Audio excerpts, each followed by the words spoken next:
আসসালামু আলাইকুম। দুপুরের শীর্ষ সংবাদে স্বাগত জানাচ্ছি আমি সুমনা সুমা। 17 জানুয়ারি কক্সবাজার ও 18 জানুয়ারি চট্টগ্রাম সফর করবেন তারেক রহমান। যশোরে কনকনে শীত, একদিনে প্রাণ গেল 10 জনের। রাজনৈতিক নেতারা খুন হচ্ছে, সরকারের কোনো পদক্ষেপ নেই, মির্জা ফখরুল। প্রাথমিক শিক্ষক নিয়োগ পরীক্ষার প্রশ্নপত্র ফাঁসের চেষ্টার অভিযোগে আলী রিয়াজের সাবেক গাড়ি চালক সহ আটক 2। পাবনা 1 ও 2 আসনে নির্বাচন স্থগিত করেছে ইসি। ওরিয়ন গ্রুপের চেয়ারম্যান ওবায়দুল করিমের বিরুদ্ধে দুদকের মামলা। ট্রাকের সঙ্গে বাসের ধাক্কা, নৌবাহিনীর মার্চেন্ট সদস্য সহ নিহত 3। মুসাব্বির হত্যা, সিসিটিভি ফুটেজ দেখে 2 জনের বিষয়ে নিশ্চিত হয়েছে পুলিশ। জালিয়াতি করে বিশ্ববিদ্যালয়ের শিক্ষক সিন্ডিকেটের সিদ্ধান্ত জানতে চেয়ে বেরোবিকে ইউসিজির চিঠি। কক্সবাজারে বোটডুবিতে নিখোঁজ 2 জেলের লাশ উদ্ধার। ট্রাম্পকে জাতিসংঘের হুঁশিয়ারি। আলোচনার মধ্যেও রাশিয়া ইউক্রেনের পাল্টাপাল্টি হামলা। শুনছিলেন শিরোনাম, এবার বিস্তারিত। আগামী 17 জানুয়ারি বিএনপির ভারপ্রাপ্ত চেয়ারম্যান তারেক রহমান কক্সবাজার সফর করবেন। সেখান থেকে 18 জানুয়ারি যাবেন চট্টগ্রামে। বৃহস্পতিবার বিএনপির মিডিয়া সেল সূত্র তারেক রহমানের সফরের এ তথ্য নিশ্চিত করেছেন। বিএনপির মিডিয়া সেলের তথ্য অনুযায়ী 17 জানুয়ারি সকালে তারেক রহমান বিমানে ঢাকা থেকে কক্সবাজার যাবেন। সেখানে শহীদ ছাত্রদল নেতা ওয়াসিম আকরামের পরিবারের সঙ্গে সাক্ষাৎ করবেন ও তার কবর জিয়ারত করবেন। কক্সবাজার থেকে 18 জানুয়ারি যাবেন চট্টগ্রামে। চট্টগ্রাম নগরের ঐতিহাসিক জমিয়াতুল ফালা মসজিদে সাবেক প্রধানমন্ত্রী প্রয়াত বেগম খালেদা জিয়ার জন্য দোয়া মাহফিলে অংশ নেবেন তিনি। মিডিয়া সেল জানিয়েছে, এ সফরে তারেক রহমান কোনো নির্বাচনী প্রচারণা বা রাজনৈতিক কর্মসূচিতে অংশ নেবেন না। এছাড়া সফরকালে কোথাও কোনো পথসভা, জনসমাবেশ বা বক্তব্যের কর্মসূচিও নেই। যশোরের তীব্র শীতের প্রভাবে ঠান্ডাজনিত নানা রোগে আক্রান্ত হয়ে গত 24 ঘন্টায় সদর হাসপাতালে 10 জনের মৃত্যু হয়েছে। মৃতদের বয়স 55 থেকে 70 বছরের মধ্যে বলে জানিয়েছে হাসপাতাল কর্তৃপক্ষ। চিকিৎসকদের মতে ফুসফুস সংক্রমণ সহ ঠান্ডাজনিত জটিলতায় মূলত বয়স্কদের মৃত্যুর সংখ্যা বেশি হচ্ছে। শুক্রবার সকালে যশোর 250 সোজা জেনারেল হাসপাতালের জরুরি বিভাগের চিকিৎসক জোবায়ের আহমেদ বিষয়টি নিশ্চিত করেছেন।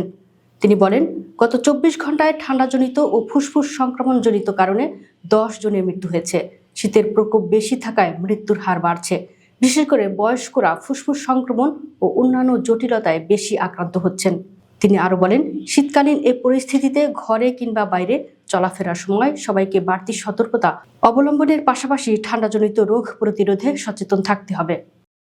গোটা দেশের মানুষ নির্বাচনের জন্য অপেক্ষা করছে উল্লেখ করে বিএনপি মহাসচিব মির্জা ফখরুল ইসলাম আলমগীর বলেছেন, আইন শৃঙ্খলা পরিস্থিতি যা দাঁড়িয়েছে তাতে আমি সন্তুষ্ট নই। রাজনৈতিক নেতৃবৃন্দকে খুন করা হচ্ছে, সরকারের পক্ষ থেকে কোনো কার্যকরী পদক্ষেপ নেওয়া হয়নি। শুক্রবার সকালে ঠাকুরগাঁওয়ের নিজ বাসভবনে সাংবাদিকদের সঙ্গে মত বিনিময়কালে তিনি একথা বলেন। বিএনপি মহাসচিব বলেন, বিশ্ববিদ্যালয় নির্বাচনের ফলাফলে জাতীয় নির্বাচনের প্রভাব পড়বে না। অন্যান্য ছাত্র সংগঠনের ছেলেগুলো ফ্যাসিস্ট সরকারের আমলে কাজ করেছিল। ছাত্রদলের ছেলেগুলো সাংগঠনিক কার্যক্রম করতে পারেনি। প্রাথমিক শিক্ষক নিয়োগ পরীক্ষায় প্রশ্নপত্র ফাঁসের চেষ্টার অভিযোগে প্রধান উপদেষ্টার বিশেষ সহকারী আলী রিয়াজের সাবেক গাড়ি চালক মাহবুব হোসেন সহ 2 জনকে আটক করেছে যৌথ বাহিনীর সদস্যরা। বৃহস্পতিবার বিকেলে মাহবুব হোসেনকে ঢাকার পাবলিক সার্ভিস কমিশন ভবনের সামনে থেকে আটক করা হয়। শেরেবাংলা নগর থানার ভারপ্রাপ্ত কর্মকর্তা মোহাম্মদ মনিরুল ইসলাম গ্রেফতারের বিষয়টি নিশ্চিত করেছেন। তিনি জানান, যৌথ বাহিনীর হেফাজতে থাকা মাহবুব প্রধান উপদেষ্টার বিশেষ সহকারী আলী রিয়াজের ব্যক্তিগত গাড়ি চালক ছিলেন। পাবনা 1 ও 2 আসনে নির্বাচন স্থগিত করেছে নির্বাচন কমিশন। শুক্রবার এই তথ্য জানা গেছে। আপিল বিভাগের আদেশে এই সিদ্ধান্ত নেওয়া হয়েছে বলে জানিয়েছেন নির্বাচন কমিশনার আব্দুর রহমানেল মাসুদ। তিনি বলেন, ওই 2 আসনের নির্বাচন পুরোপুরি স্থগিত করা হয়েছে তা বলা যাবে না। আমরা আপাতত স্থগিত করার সিদ্ধান্ত নিয়েছি। সুপ্রিম কোর্টের পরবর্তী আদেশ না আসা পর্যন্ত এই 2টি আসনে নির্বাচন স্থগিত থাকবে। ওরিয়ন গ্রুপের চেয়ারম্যান ও ছেলের বিরুদ্ধে মামলা করেছে দুর্নীতি দমন কমিশন। একই মামলায় মার্কেন্টাইল ব্যাংকের 2 ব্যবস্থাপনা পরিচালক সহ ব্যাংকের 10 কর্মকর্তাকেও আসামি করা হয়েছে। বৃহস্পতিবার দুদকের সমন্বিত জেলা কার্যালয়ে ঢাকা 1 অভিযোগটির অনুসন্ধানে দলনেতা উপপরিচালক রাশিদুল ইসলাম মামলাটি করেছেন। তার সঙ্গে অনুসন্ধান দলে ছিলেন সহকারী পরিচালক মেহেদি মুসা জেবিন ও সহকারী পরিচালক খোরশেদ আলম। আসামিরা হলেন ওয়ারিন গ্রুপের চেয়ারম্যান মোহাম্মদ ওয়াইদুল করিম এবং তার ছেলে, ওরিয়ান গ্রুপের ব্যবস্থাপনা পরিচালক ও সিও সালমান ওবায়দুল করিম।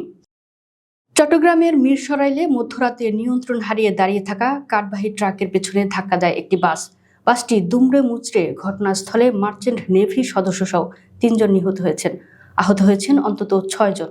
বৃহস্পতিবার রাত 2টায় ঢাকা চট্টগ্রাম মহাসড়কের ঢাকামুখী লেনের বারইয়ারহাট পৌরসভার ধুমঘাট ফরেস্ট অফিস এলাকায় এ দুর্ঘটনা ঘটে। নিহতরা হলেন মিরসরাইল উপজেলার মসজিদিয়া এলাকার নূর আলমের ছেলে নাফিস আহমেদ অয়ন, চট্টগ্রাম জেলা চাঁদগাঁও থানার মোহাম্মদ হেলালের ছেলে সাবিতুন নাহার ও গাইবান্ধা জেলার ফুলছড়ি থানার মৃত নয়া ব্যাপারীর ছেলে মিন্টু মিয়া। নিহত নাফিস আহমেদ অয়ন মার্চেন্ট নেভি সদস্য বলে জানা গেছে। আহতদের পরিচয় পাওয়া যায়নি। ঢাকা মহানগর উত্তর স্বেচ্ছাসেবক দলের সাবেক সাধারণ সম্পাদক আজিজুর রহমান মুসাব্বিরকে গুলি করে হত্যার ঘটনায় সিসিটিভি ক্যামেরায় ধরা পড়েছে 2 কিলারের ছবি। এই কিলারদের ধরতে তৎপরতা চালাচ্ছে আইনশৃঙ্খলা রক্ষা বাহিনী। সিসিটিভি ফুটেজে দেখা যায় বুধবার রাতে স্টার কাবাব হোটেলের 2য় তলা থেকে আলোচনা শেষ করে সিটি হোন্ডা সার্ভিস পয়েন্টের সামনে দিয়ে গলির দিকে হেঁটে যাচ্ছিলেন মুসাব্বির ও মাসুদ। তাদের পেছনে পেছনে আরো 2 ব্যক্তি যাচ্ছে। সামনে রাস্তায় বসে আছে আরো কয়েকজন যুবক। মুসাব্বির ও মাসুদ ওই রাস্তা দিয়ে সামনে এগুতেই 2 যুবক গলির মধ্যে থেকে হঠাৎ এসে মুসাব্বিরকে লক্ষ্য করে গুলি ছোড়ে। রংপুরে বেগম রোকেয়া বিশ্ববিদ্যালয়ের ইতিহাস ও প্রত্নতত্ত্ব বিভাগের সহকারী অধ্যাপক মোহাম্মদ ইউসুফের বিরুদ্ধে ফলাফল জালিয়াতি করে নিয়োগ পাওয়ার অভিযোগের বিষয়ে ওই শিক্ষকের বিরুদ্ধে সিন্ডিকেটের সিদ্ধান্ত জানতে চেয়েছে বিশ্ববিদ্যালয় মঞ্জুরি কমিশন।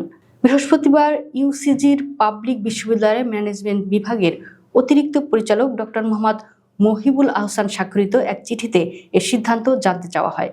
চিঠিতে উল্লেখ করা হয়, ইতিহাস ও প্রত্নতত্ত্ব বিভাগের সহযোগী অধ্যাপক গোলাম রাব্বানী কর্তৃক একই বিভাগের শিক্ষক মোহাম্মদ ইউসুফের বিরুদ্ধে সনদ জাল করে চাকরি করার বিষয়ে বিশ্ববিদ্যালয়ে গঠিত অনুসন্ধান কমিটির প্রতিবেদন ও সিন্ডিকেটের সিদ্ধান্ত কমিশনে প্রেরণ করতে বলা হয়েছে।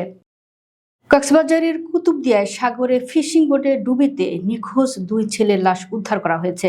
শুক্রবার ভোরে তাদের লাশ উদ্ধার করা হয়। তারা হলেন কুতুবদিয়া বড়খোপের অমজাখালীর বশির আলমের ছেলে বোটের মাঝি এহসান, আলী আকবর ডেইলের বাসিন্দা লেডু।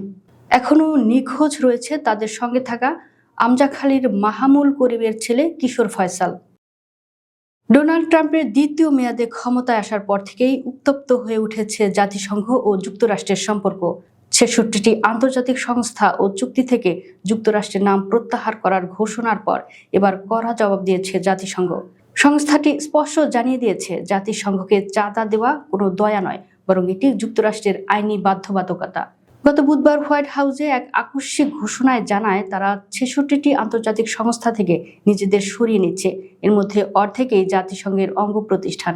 ট্রাম্পের মতে এই সংস্থাগুলো আমেরিকার জাতীয় স্বার্থের বিরুদ্ধে কাজ করছে।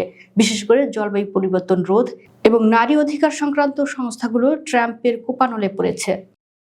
যুদ্ধবন্ধের আলোচনার মধ্যেও থেমে নেই রাশিয়া ইউক্রেনের পাল্টাপাল্টি হামলা। বৃহস্পতিবার ইউক্রেনের আবাসিক ভবন লক্ষ্য করে হামলা চালায় রাশিয়া। এতে অন্তত 10 জন আহত হন।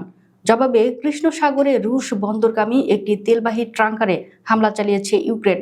রাশিয়া ইউক্রেনের দিনিপ্রোপেত্রোভস্ক অঞ্চলে ক্রিভি শহরে আবাসিক ভবন লক্ষ্য করে 2টি ইস্কান্দার ব্যালিস্টিক ক্ষেপণাস্ত্র হামলা চালিয়েছে বলে জানা গেছে। এতে কয়েকজন আহত হন বলে জানিয়েছে ইউক্রেনীয় সামরিক প্রশাসনের প্রধান।